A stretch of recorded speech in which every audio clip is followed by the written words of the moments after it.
So everyone, welcome to Kol Shira in partnership with Brezel.org and of course Yeshiva Torah Shimon. Okay? And well, it's a Parshat Terumah. Wow, it's amazing. This Shabbos is Shabbos Rosh Chodesh, Shabbos Shkolim. Wow, we got it's an action-packed Shabbos. Really, wow, amazing, right? Yeah, it's amazing.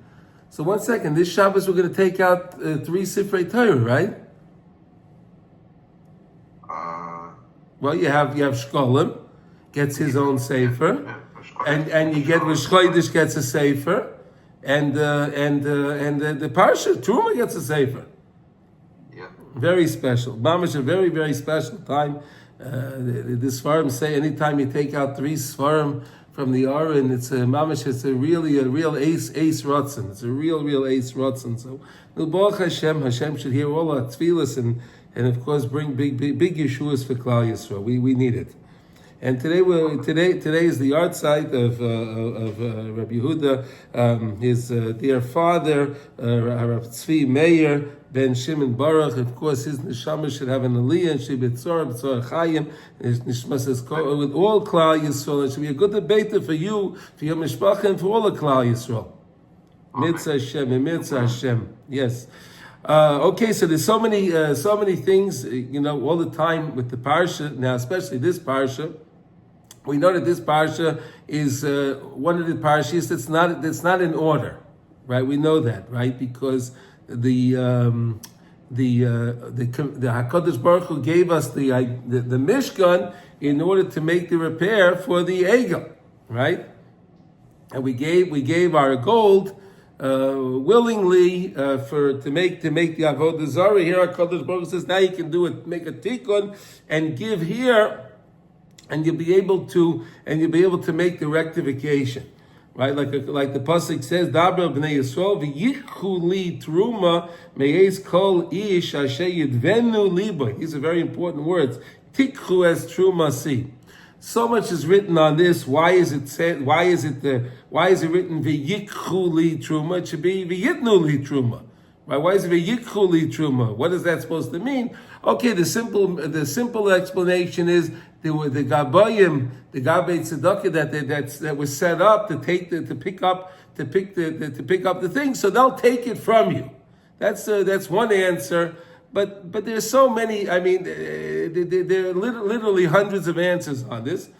One of the answers that I've seen and I really like is that a person will give, that'll be asher yidvenu libay, that he'll want to give it so much so when the Gabbai Tzedakah comes, he'll ask him, can you give me? He'll say, here's everything, take what you need. Take it. He wouldn't even give it to him. He'll say, here it is. Here's my checkbook, write what you need, I'll sign it. Here, write what you need. I don't know, tell me what you need. I don't know what you need, take it. Now that's a big madrega, of course, where someone can just say, take what you want. I'm willing to give it to you. That's a beautiful idea. One of the reasons. Again, there's so many reasons, but the main point is asher yidvenu libay, right? What your heart desires, right? What your heart is desiring. That's what HaKadosh Baruch Hu wants from us. He wants everything like that. He wants our tefillas should be the same way. Asher yidvenu libay. Right? Not that I feel like I have to daven. I have to do this mitzvah. No, asher yidvenu libay. What your heart wants. I want to do it. I want to serve HaKadosh Baruch Hu. And I want to give to HaKadosh Baruch Hu. What an honor it is. What an honor that is that I can give to HaKadosh Baruch Hu. You know that the Gemara says that Gadol Yosef Balabayis gives the tzedakah, the ani gives to the Balabayis. Right, we know that the fact that an ani comes to the door, right, and you give the ani, or you give to the meisid, right, you're giving to support Talmud Torah, Eisek HaTorah, right.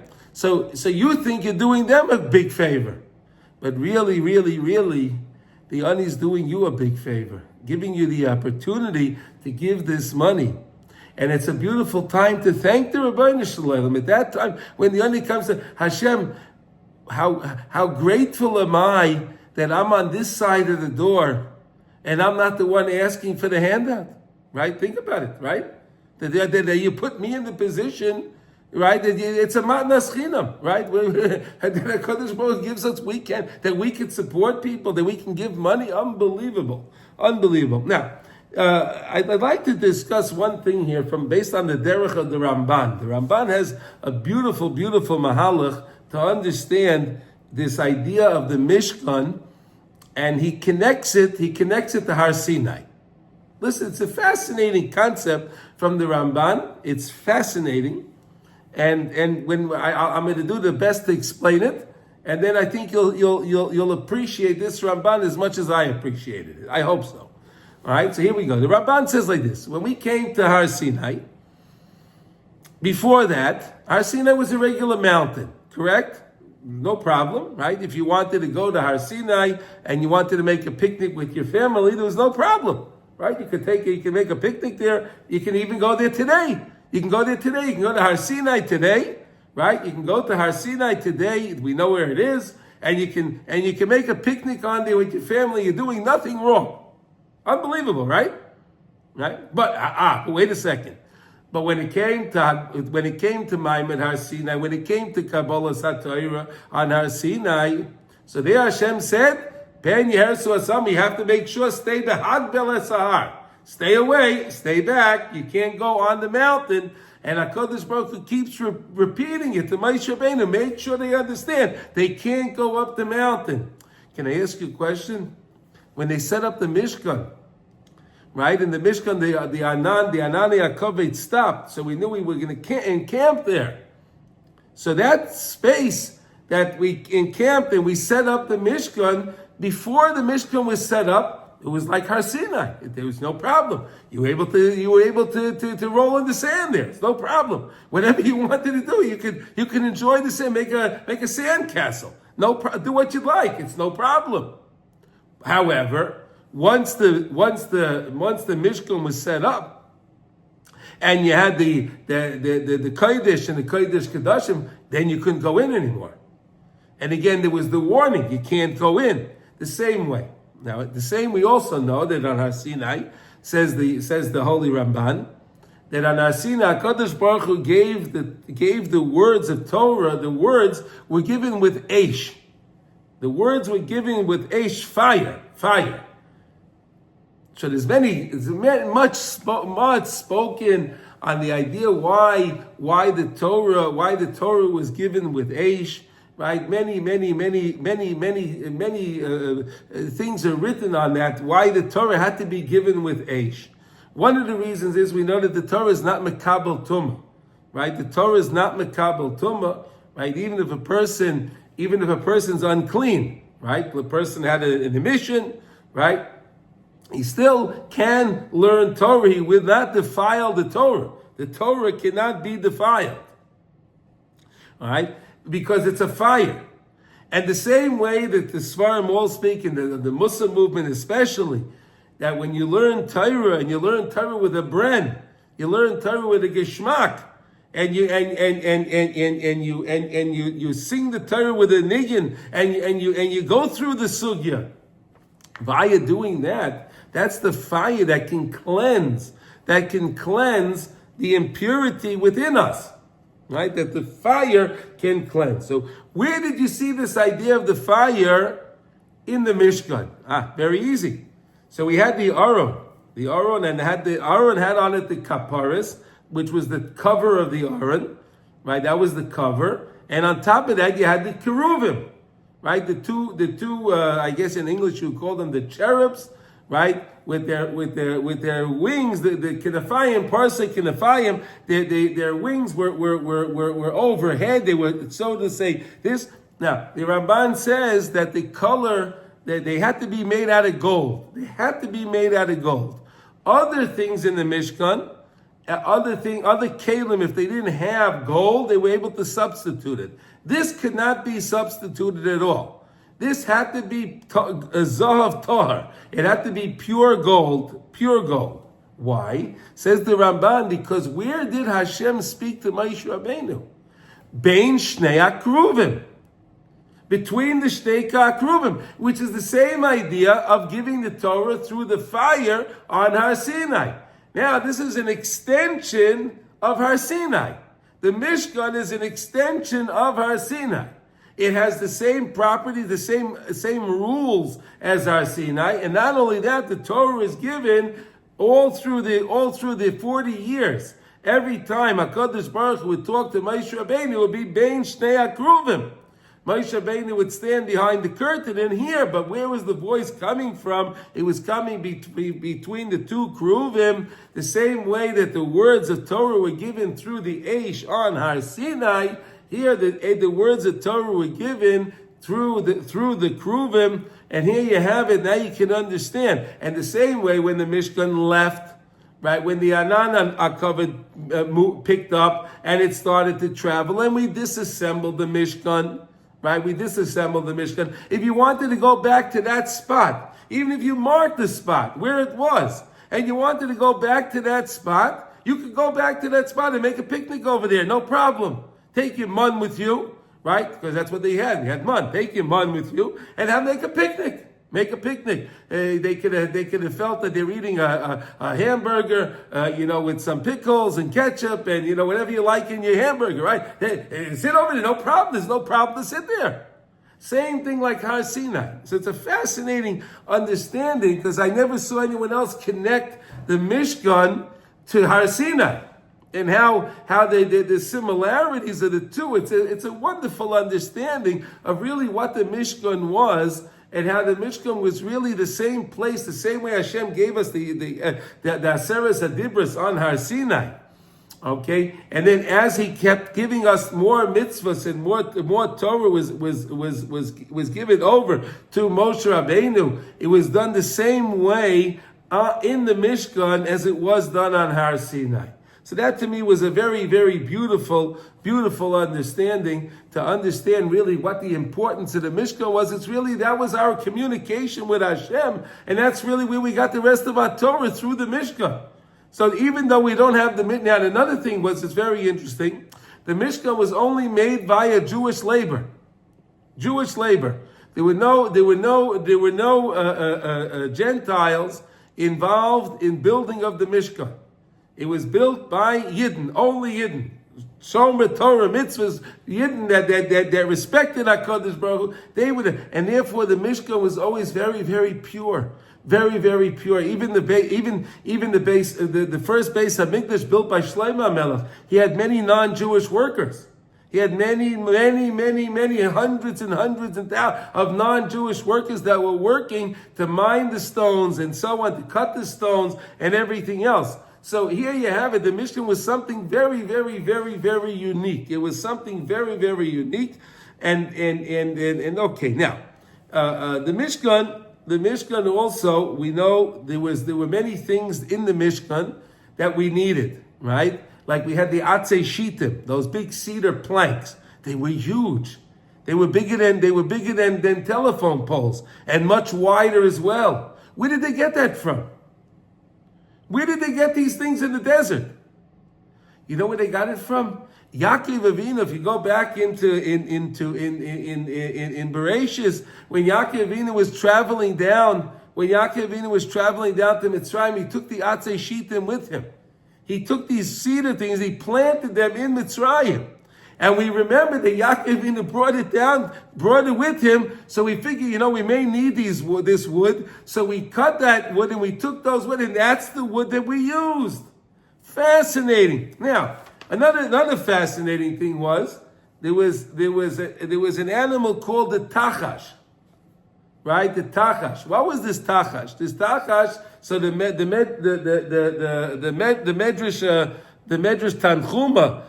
Tanchuma says that it was a chaya tahira. It was a pure animal that had a keren al mitzcha, that it had a horn on its forehead, and it had sheish gevonim al ayra, and there was six colors on its skin.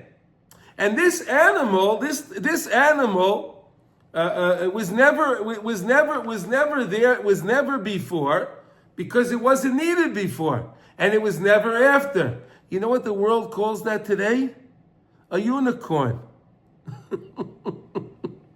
Where do you think they got it from? Unbelievable.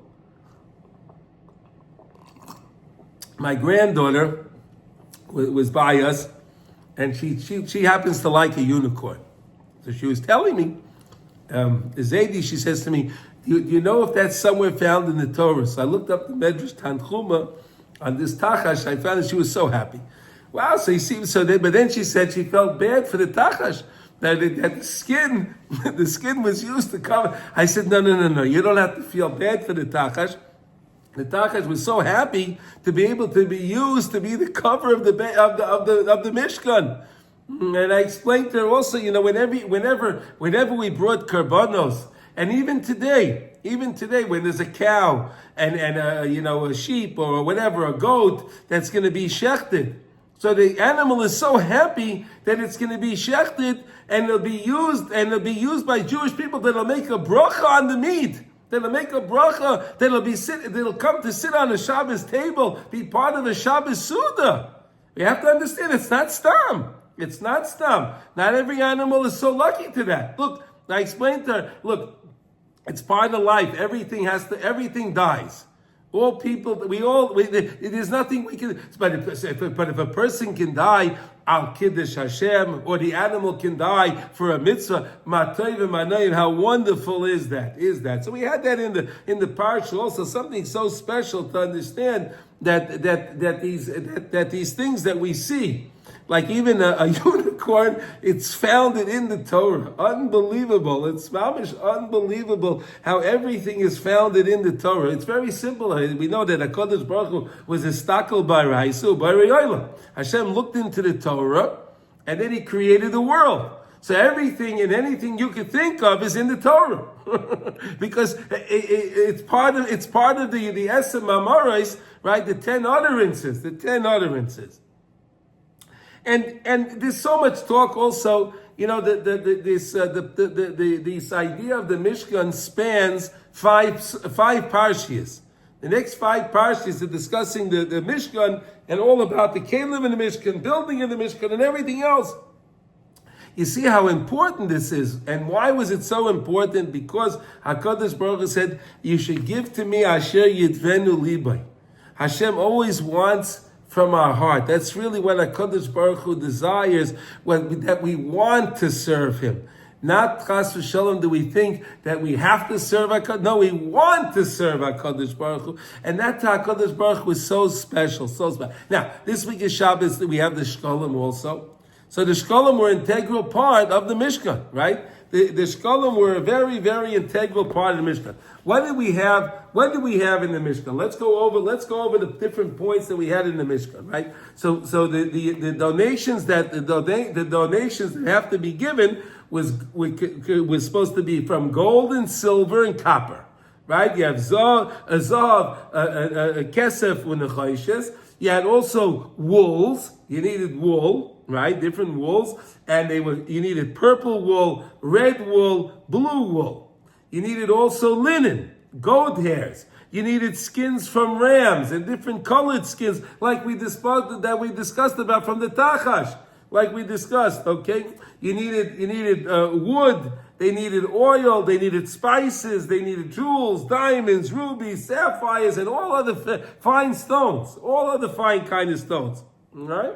And what would they have to? What's in the parsha that we built this week? In this week's parsha in Terumah, let's go. We had the Aron, right? The Aron was the first of the kelim that the Torah discusses for the Mishkan. Okay, the Aron. The Aron was the ark, and the Aron was built out of 3 boxes, right? You had a gold box, and then a wood box that went in the middle. And then it was another gold box. It was 3. It was a triple box. It had on it the kaparas. It had on it this cover. The cover had on it a crown, and it also had the kruvim. Okay, the kaparas were very, very, very, very, very important. And not only that, the kaparas is a special mitzvah. Rashi explains to us that the kaparas is only able to be put onto the aron once the luchos were put into them. In other words, when they were building the Aron, when they were building it, they couldn't check to see, we'll put the cover on, let's see if it fits. No, you couldn't do that. You couldn't do that. You could not put, it's a lie, you cannot put the cover on before the luchos are inside the Aron.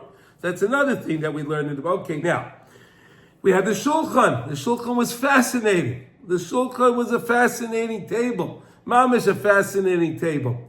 And to understand how the loaves of bread, the loaves of bread were actually some kind of like a shape of they were a flat, and it had two sides standing up to it. So it was almost like the shape of a U. The bread was like almost the shape of a U, but the bottom of the U was flat. That's how the bread was. And it was designed to fit onto the shelf. And what they did was they would bring the new bread every week. And what they would do is they would take the new bread and slide it on, so that way the other bread should come off. So there would be never a time that there wouldn't be lechem upon him on the shulchan. Fascinating the way it was built, the way the instructions, and it also had to have the zer zahav on it, and it had to have the bottom, the poles and the rings to hold it, to be able to move it, and so on. You had that on the Aron also. Then we had the menorah. No, the menorah is fascinating. The menorah is probably the most fascinating one of the items that we had in the Mishkan. Why? Because we know that HaKadosh Baruch Hu showed Moshe Rabbeinu many times. Moshe Rabbeinu, he gave him the idea to build this menorah. He told him how to do it. He showed it to him with a fire. He showed him exactly what it's supposed to be like. But Moshe Rabbeinu didn't understand it. Moshe Rabbeinu he couldn't fathom how to build this menorah. But then there's an interesting question. We know B'Tzalel was the grandson of Kolev, right? Kolev ben Yefunah. He was the grandson of Kolev ben Yefunah, B'Tzalel. B'Tzalel was a young boy. He was 13 years old, right? We know that he was 13 years old at this time. But his name was B'Tzalel, B'Tzel Kel. He was in the shade of HaKadosh Baruch Hu. He understood the workings, the inner workings of how HaKadosh Baruch Hu used the Isiyos, the letters, the words, how HaKadosh Baruch Hu used that for all of creation. He understood that, and through that he was able to build the menorah. He made the menorah. Now I have to ask you a question. Moshe Rabbeinu couldn't do it, and Moshe Rabbeinu was one with HaKadosh Baruch Hu, but B'Tzalel, a young boy, a very special young man. Please, let's remember that. A very special young man, but he was able to build the menorah?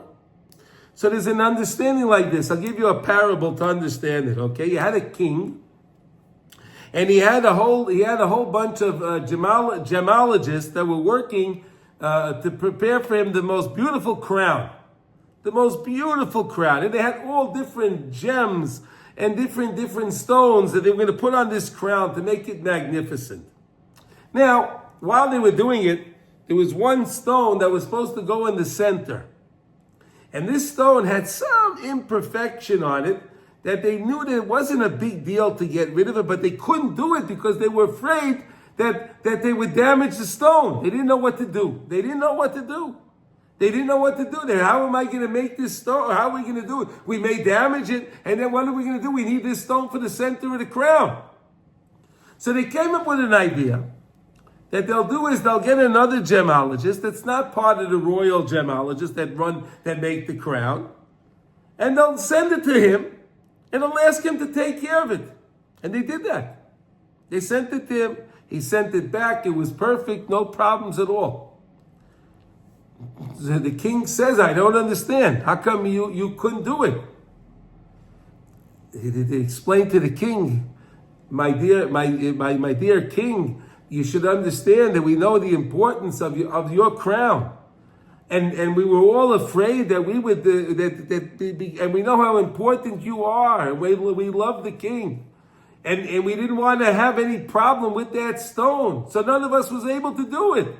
But we sent it to this other fella. He has nothing. He had no idea it was for your crown. He had no idea it was for anything. So he just did it. It was no problem. Same idea. Moshe Rabbeinu said to HaKadosh Baruch Hu, you want me to make a menorah that's gonna illuminate all the way to the time of Hanukkah and until the Seif HaDoros? You want me to make such a menorah that's gonna cause it to illuminate every Jewish soul for all of eternity? Hashem, I don't know how to make such a menorah. I don't know how to do that. Yes, I can make a menorah.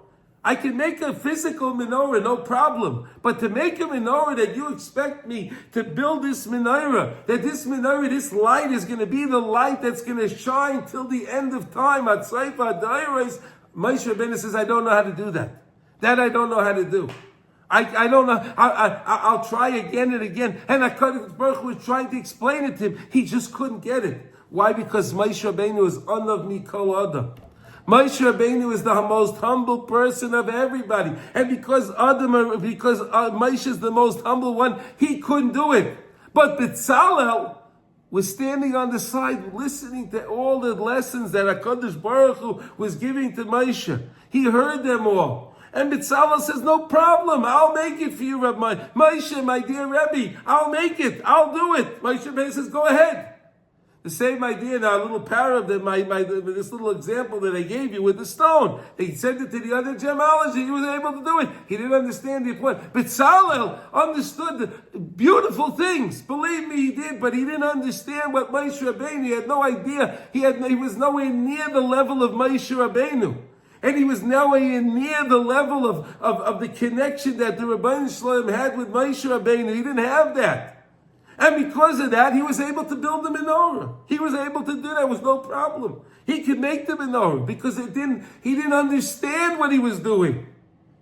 But he did it. And Baruch Hashem is able to do it. Now, this goes back to menorah, and it's one of my favorite things. We always talk about it, and I'd like to tell you again, we know that Aharon HaKohen was given the job to light the menorah. And one of the other things also, Moshe Rabbeinu, and Aharon, they were discussing this, and Aharon knew that he was going to be the one that was going to light it, and Moshe Rabbeinu was the one that was charged to make it, and they were trying to understand something. What were they trying to understand? We know that all the Svarim tell us that HaKadosh Baruch Hu's light is Memale Kol Almin, and Mesaviv Kol Almin. Hashem's light fills and surrounds all worlds. If Hashem's light fills and surrounds all worlds, of course it surrounds our world, it fills our world. So they were saying, HaKadosh Baruch Hu, what is your light? What can we do with lighting these little candles? What can this be? What light can this be? HaKadosh Baruch Hu said to Moshe and Aharon, you don't understand, I want to use your light. I want to use your light. And there's another example that I spoke about, but it's to me, it's one of the most beautiful understandings of a medrash. One of the most beautiful. There was a king, and the king had an Ish Kafri, a villager that was his friend.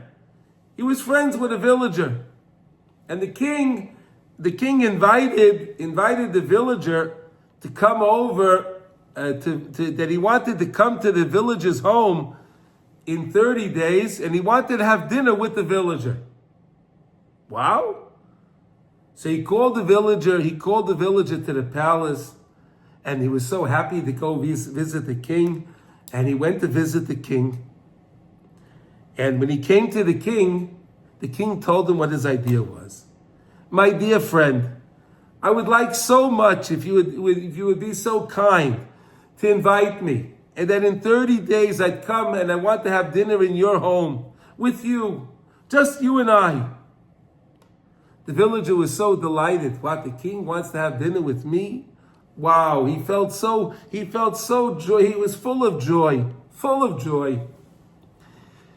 He went home, he went back, and he made a little cheshbon of his house. He went to look around, and he saw that, his little house wasn't anything of royalty, and his chairs weren't that good, and his table was, a little shoddy and so on. So he went out and he chopped down some trees, and he started to make some chairs, and he made a new table. Oh, beautiful, beautiful. He did a good job, beautiful job. And he went out and he got himself a chicken, and he was going to get, so he'll have some eggs. And he went out to get some vegetables. He got all the things. He was preparing. He was mamish preparing for the 30 days for the arrival of the king. And he painted his house. He did everything the best that he could, to his ability. And then it came that day. It came the day. And then down the road came the royal entourage, right? The royal chariot with his whole entourage, the way the king goes. And they had their golden candelabras, and they had the music and everything else. And the villager looked outside. He looked out his window, and he saw the king coming down the road.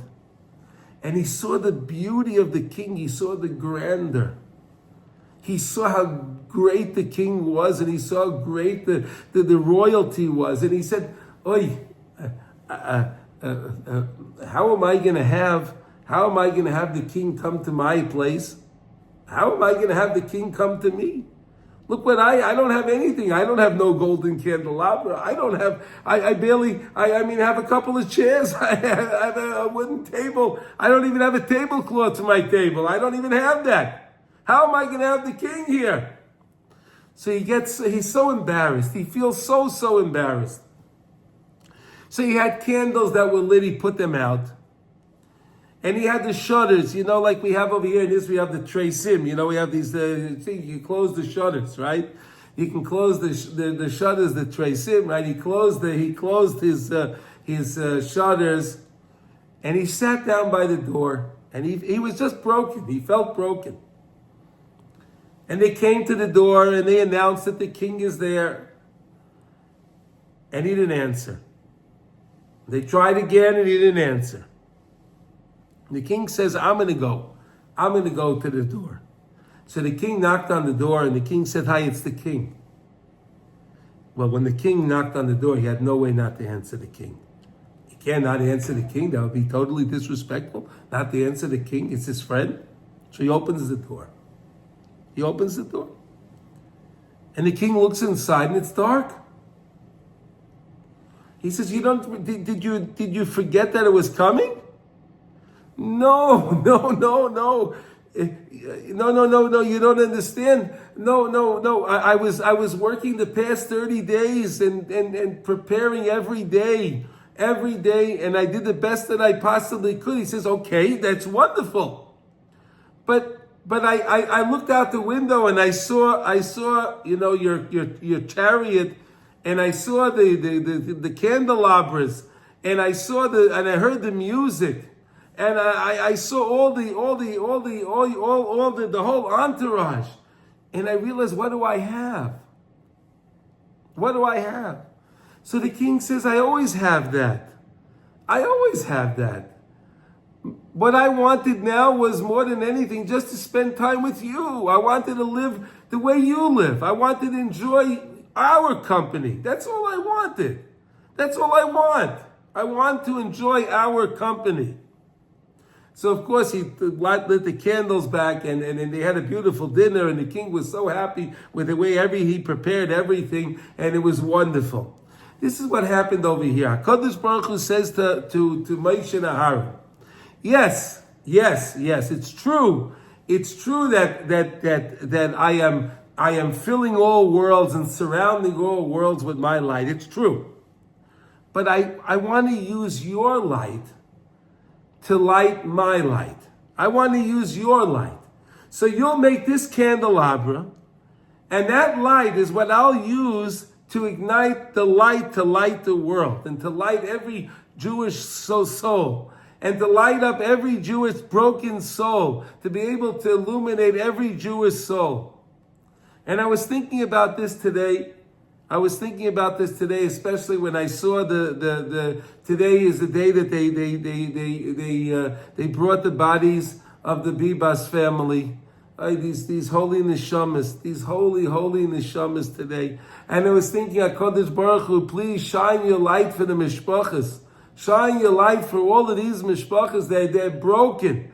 They're dark. They need your light, HaKadosh Baruch Hu. Moshe Rabbeinu, Aharon, they made Moshe Rabbeinu with B'tzalel, they made the menorah. Aharon lit the menorah. So HaKadosh Baruch Hu, please send your light. Send your light. We really need HaKadosh Baruch Hu's light more now than ever. The world is so dark. The world is so dark. We need this light of this menorah. Okay, so that was the menorah. Okay. Then we had the arios. Those were the covers that went over the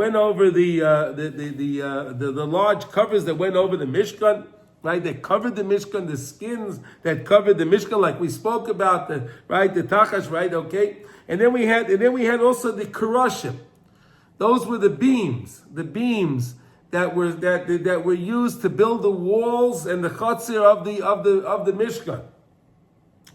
And these wood beams, they were covered with gold. They were gold plated. They were not solid gold. They were covered with gold, right? And that's what was used to make the walls of the Mishkan. And then we had the Adonim. Oh, here we go. We had the Adonim. The Adonim were the silver, were silver bases. It was a silver base, solid silver base that had in it. It looked almost like a cinder block. Right? It almost looked like a cinder block. And then the Krushim had 2 feet on them. The best way to understand it, if you see a Sefer Torah, right? Yeah, when the Sefer Torah, you're carrying Sefer Torah, you have those 2 poles on the bottom, right? The 2 badim from the Sefer Torah. So the carriage looked something like that. And then they had these, and those were the beams. And then you had the Adonim, those were the sockets that went on the floor that sat there, and that was the base. That was the base to hold up all of the beams. Okay, we understand that, right? That was the base to hold up the beams. Where did they get the silver? Where did they get this silver to make these adonim, to make these posts, these sockets, these pure sockets? They made these adonim from the silver that we gave from the machzis hashekel. That every Jew had to give. Every Jew had to give the machzis hashekel. So that way every Jew will have a part and parcel in the foundation of the Mishkan. Those that didn't have the money to come up with the gold, and they didn't have the wood, and they didn't have all of these other things that they needed. But everyone had to come up with just the machzis hashekel. No matter what, everyone had an equal part in the Mishkan, in the foundation of the Mishkan. But we know that really this silver of these shkolim, right, was the silver that really saved us from the gezerah of Haman, right? Why? We know that Haman went to Achashverosh, and he said, I'm going to give you 10,000 talents of silver, right? And in return for that, I want to wipe out the Jewish people. So HaKadosh Baruch Hu said to him, you shaita. They gave shkolim way before your shkolim. You're not going to wipe them out, right? These shkolim, everyone gave their half a shekel. That's what saved us. That's what saved us, because that was the foundation of the Mishkan. A fascinating thing to understand, how everyone had an equal part in that, and that's why everyone was saved. And that's why everyone was saved.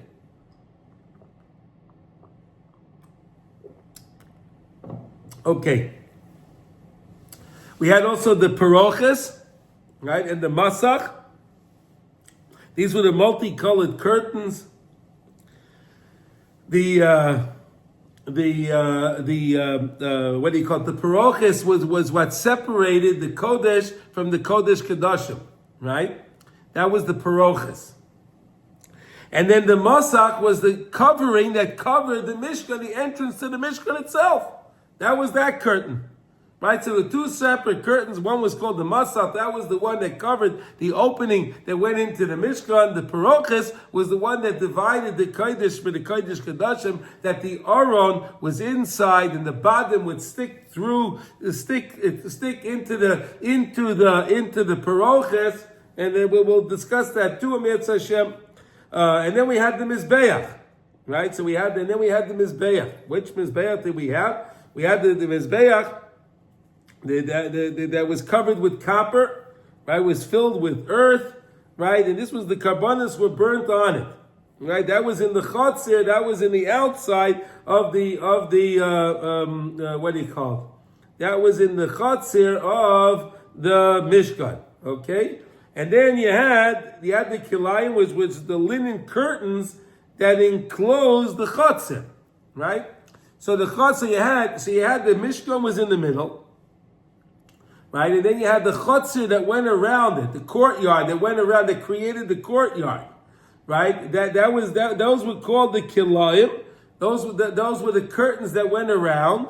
And the Mizbeach Adama, right, that we spoke about in Parshas Yisroi, right, at the end of Parshas Yisroi, right, the Mizbeach that was made out of earth and Adama and covered in copper, that was the Mizbeach that stood in the Chatzah. So now you have, that's the outline of really what the Parsha is, to really understand a little bit about what was going on, to understand about Moshe Rabbeinu, to understand really what the Mishkan was, as far as its connection to Har Sinai, as far as its connection for the continuation to give us the Torah. And the Torah was given in the Mishkan through the Kruvim that again were like Eish, says the Ramban, that were like Eish, and it was given through the Kruvim the same way that on Har Sinai, HaKadosh Baruch Hu was given the Torah between the Eish.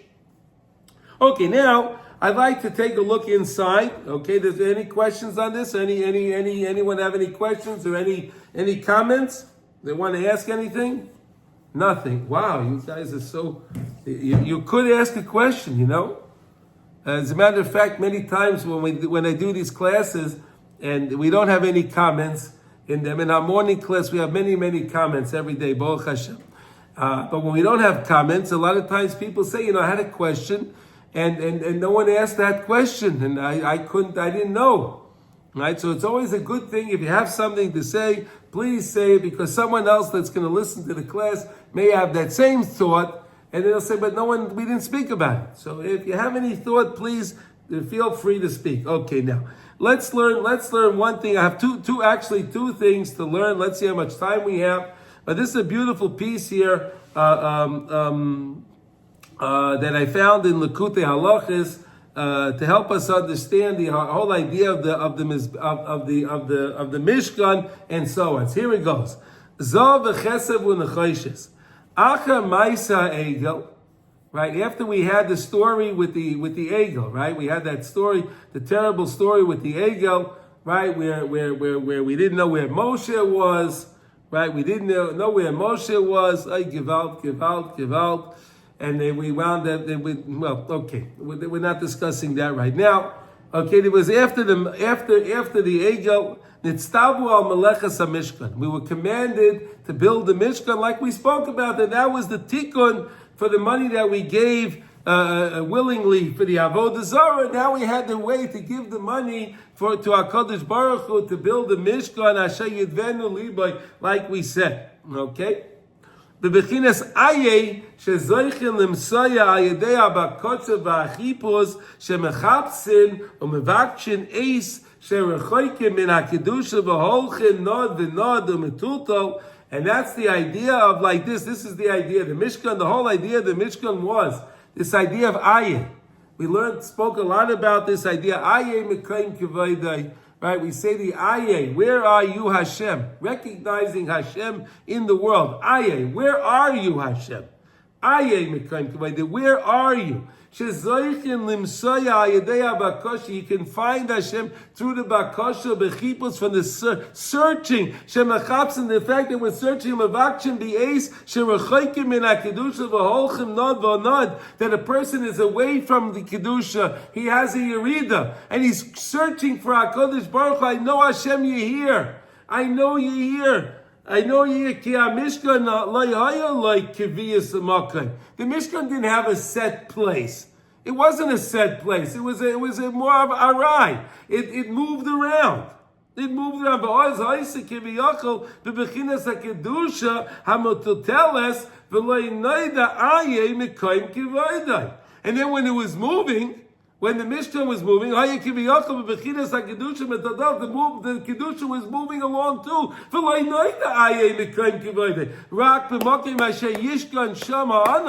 With the place where the Anan camped, the Anan stopped, where the Anan, the clouds of glory camped, Sham Yachnu B'nai Yisrael, that's where we camped. That's where we took up our residence in that place at that time, where the Anan HaKavod stopped. All right, Sham Yachnu B'nai Yisrael, V'yesh Asher Yeh Sham HaAnan, and as long over there the Anan was there, Yimolei Leichata Yisrael, if not for the fact that we sinned.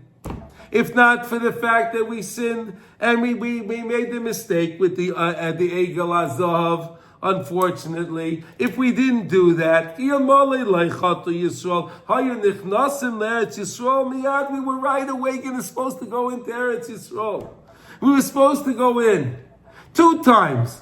We were supposed to go in. We were supposed to go in now, and then after that, by the time it with the Meraglim, right? When we sent out the Meraglim, right away after that, we sent out the Meraglim, and then we blew it a second time. And then we had to all die out in the desert. But we were supposed to go into Eretz Yisrael right away. Did you know that? It's amazing. We were supposed to go in. This is plan B. This is plan B. Plan A was we do the right thing. We go straight into Eretz Yisrael. Like we discussed, we conquer Eretz Yisrael slowly, surely, and we get rid of the nations that are there. We build the Beis Hamikdash, and we live all happily ever after. Right? We live all happily, and it would have been amazing, but it didn't work out that way. Okay? That's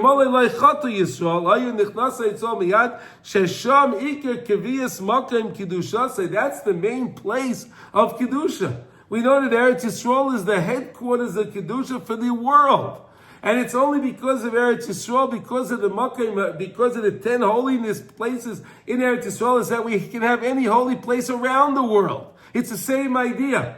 Every holy place around the world has its Kedusha because of Yerushalayim. It comes from Yerushalayim. Every shul that you have wherever you are in the world, it doesn't matter where you are. Your shul is connected to Yerushalayim. What's the proof?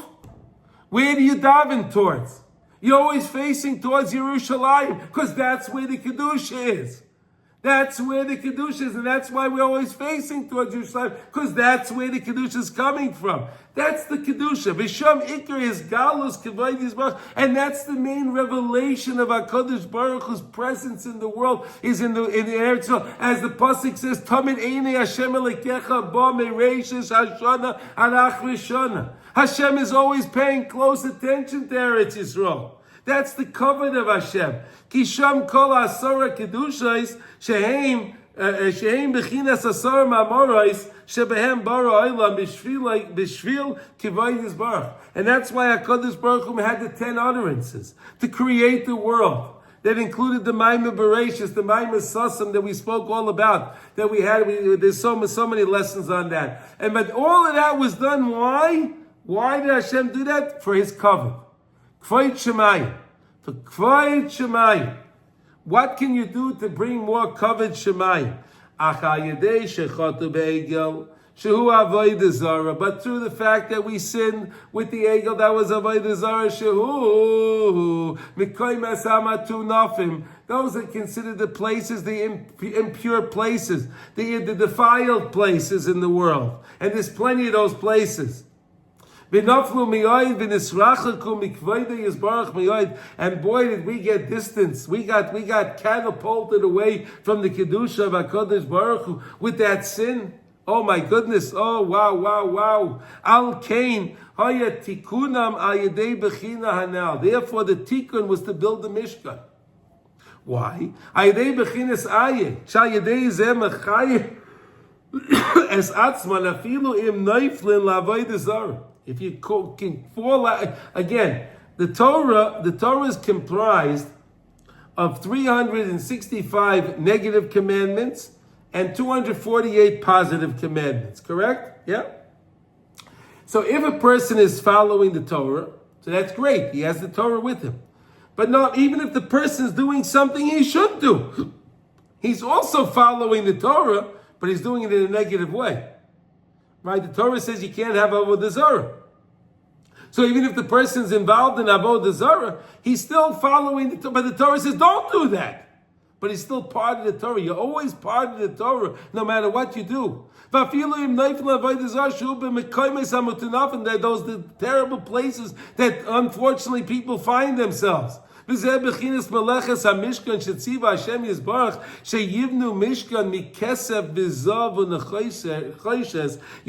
the Mishkan using silver and gold and copper.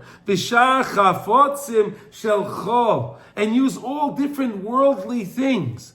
Physical things, stones, the tachash like we spoke about, the unicorn, and all the animals and the other things, and you have to use these things. Use worldly things.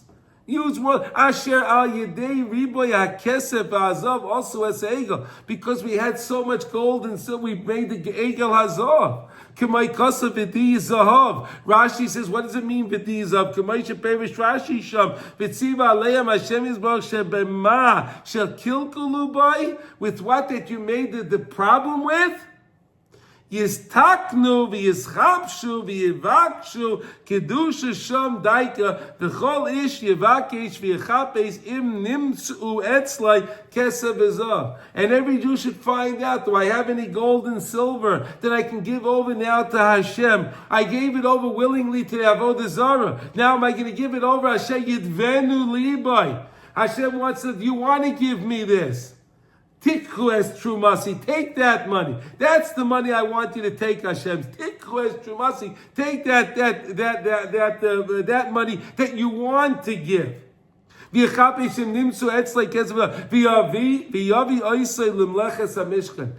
it over to the Meleches HaMishkan. That's how the Mishkan was built, Chevra. That's how we built the Mishkan. Asher yidvenu libai.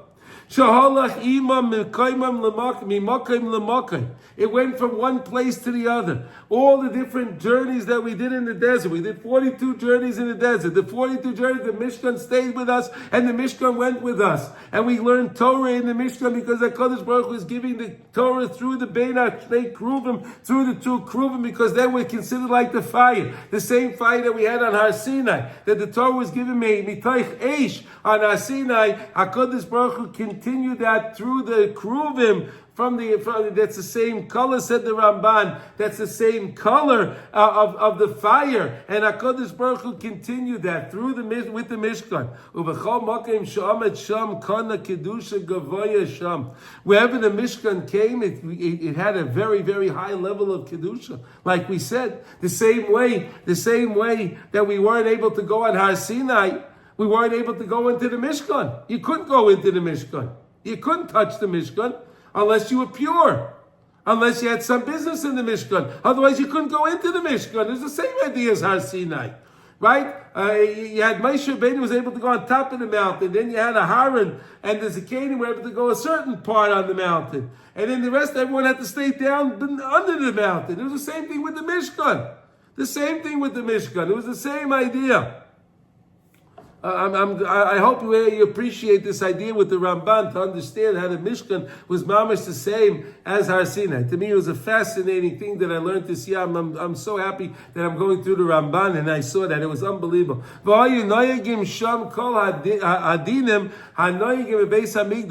And in the Mishkan, you had all the same dinim that you had in the Beis HaMikdash. And a stranger, a person that wasn't pure, he couldn't go into the Mishkan. He had no right. He had no way to go in there. The person would die. You couldn't go into the Mishkan. The Chol Adinim and all of the laws that was. But when they disassembled the Mishkan, once they disassembled it, right, like we spoke about, right? Once they disassembled Mishkan, they disassembled it. Misham ayu mutarim kol azarim afilu tameim likanes l'sham. Now anyone can go there. It didn't matter if you were pure, you were impure. You're a guy, a Jew, it didn't matter. Anyone can go to that. But wait a minute, but before you couldn't do that. It was mamish the same thing as Har Sinai. The same exact thing like we discussed. I want to show it to you now inside also from Rab Nosson. Now Rab Nosson has the same limud mamish like the Rabbi. It's unbelievable. Ki zois hakedusha hu bechinas aye. This kedusha is aye mekayim kivayde. We're always crying to Hakadosh Baruch Hu, aye mekayim kivayde. Aye, where are you, Hashem? I know you're here. Reveal yourself to me, Hashem. I know you're here, Hakadosh Baruch Hu. Bechinas aye mekayim kivayde. Like we say in the kedusha on Shabbos. In those that say Keser, right? Okay. No, you say it anyway in Ashkenaz also. They have the ayah there too. Yeah. Kihu kedusha gavaya v'nelemes mioid ad sheyevsha leida mekayme ayah. Till it's so high you don't know where it is. Rak b'makim shezaychel emsaya kefia bakosha v'achipos. But the more you search for HaKadosh Baruch Hu, the more you find Hashem. You have to play. HaKadosh Baruch Hu made that game of hide go seek. He hides, go find him. He loves that game. HaKadosh Baruch Hu made the game. He hides, go find him. And the same way the kids, when they play that game, they're so happy when they find the guy. You remember when they used to play that game, right? You find the guy, oh, everyone's happy and enjoy. Hey, it's gewaldig, you found the guy. So you know how happy HaKadosh Baruch Hu is and how happy you are when you find Hashem? Find Hashem. You know that simcha that's going to be? It's going to be a real, true simcha. That's a true simcha. Rak b'makim shezaychel imsay kefi bakosha v'achibos sham zaychin sheyiskali kedushasei. There you merit to reveal HaKadosh Baruch Hu's kedusha. V'al kein lo'haya leMishkan makim kavua. Therefore, the Mishkan was never in a set place. It didn't have a set place. Kihu bechinas aye mekayim kivayde. That's the idea of searching, always searching for Hashem. Searching for Hashem. That's why the Mishkan didn't have a set place. It was holy here now. It was going. Aye, now where are you going? Where are you going? Hashem, where are you heading to? Aye mekayim kivayde. It didn't have a set place. Kihu bechinas aye mekayim kivayde. V'al kei nivne ha-Mishkan mikesef v'zav v'shar chafotzim shehem iskei chol. And that's why the Mishkan was built from gold and silver and all these other precious metals and all the precious stones. Al came lamites melachos shebahem kilulim kol masa matan v'asakim. We know the 39 different activities that were done, that we used to make the Mishkan. We learned the lamites melachos of Shabbos from that, right? Whatever was able, you would have thought you would have been able to. We're building this beautiful building for Hashem, so I could build it on Shabbos. No. This is a weekday project. You cannot build the Mishkan on Shabbos. And we learn out the Lamites Malachas and those are the Av Malachas and the Toldos and all the other Malachas that come from the Lamites Malachas, from Malachas HaMishkan. From the Malachas HaMishkan. Sheben Kluyim Kol HaMasa Matan V'Asakim. That's all kind of work and all kind of transactions. Mishkan Gamrin, and it's all learned out from the Mishkan. Ki Kedushas HaMishkan. The Mishkan is something very, very, very, very, very lofty that we can't even fathom. To try to understand how this place was a simple place and now there's holiness. And now it's a holiness that you can't, and that only Ahar was able to go into the Kodesh HaKodashim only on Yom Kippur. Only on Yom Kippur. That's how holy it was. No one else can go in there. Only Ahar and the Kohen was able to go in. That's how holy it was. But in the moment ago, there was no holiness. And when it left, there was no holiness. That's the idea of Ayesh. This Kiddush is hidden when we do our business. When we do business and we recognize it's all Me'ez Hashem. And the person never would have the goal to say, that I did, because I'm so smart, I'm so crafty, that's why I earned this. You have to realize it's all Me'ez Hashem. And therefore, a person should always be honest in business. Why? What is it going to be the difference? You try to cheat someone in business, that means you don't believe in the Rabbeinu Shalom. You're not going to keep the money anyway. If the money wasn't granted to you on Rosh Hashanah and stamped on Yom Kippur and given out on Shmini Atzeres, on Simchas Tov, on Hoshana Rabbah, and then those that say it's on Zos Chanukah, okay, you're not going to have it. You're not going to get it. Yeah, you may think you got it. You may think you won, but in the end, you'll get a bill. You'll get some other tax bill. You'll get a fine for something. They'll raise your taxes or something. You're not going to keep it. It's not going to work. It's not going to work. But it's a big kedusha hidden inside our work that we do. We have to remember that. Find Hashem with all your business that you do. All of that's hidden inside of our transactions that we do. The Lamed Tes Malachis, Bekesev Zav, B'Shar Chabatzim, all different things that we can possibly do. It's a fascinating lesson for Rav Nosson. All the lessons for Rav Nosson to me are so beautiful. But this one here is so beautiful. He teaches us the idea of Ayeh. He teaches us the beauty of the Mishkan. He tells us how important it is that we do malacha, that he connects the regular masa matan that we do to the malachas HaMishkan, the building of the Mishkan. And he puts it all together. It's something so special. I wish everyone that we should have a beautiful Shabbos, a beautiful Rosh Chodesh. And we should be zeicha to give the shkolim mamish that'll go to the Beis Hamikdash, that'll go to the Gizbar, that will be able to buy the carbon atomid, right? That's what they used the shkolim for. They would use it for the Gizbar in order to buy the animals for the carbon atomid. That was the carbon ashachar, the carbon bein ha'arbayim, the afternoon. These carbonas, because while we had the Beis Hamikdash and we had the carbon atomid, we never had any sin. Why? The carbon tamid in the morning forgave us for anything that we did wrong at night, and then the carbon ben that we gave in the afternoon forgave us for anything that we did in the afternoon, the mistakes that we made. So we had that. We're begging our Kodesh Baruch Hu to bring us the Bayis Shlishi Mashiach Tzidkenu. We should all be able to march together, mamish together, hand in hand, to Yerushalayim, Ir HaKodesh, together to meet Mashiach Tzidkenu with our own eyes and see Mashiach Tzidkenu. Everyone, thank you for joining and have a wonderful, wonderful Shabbos and Chodesh.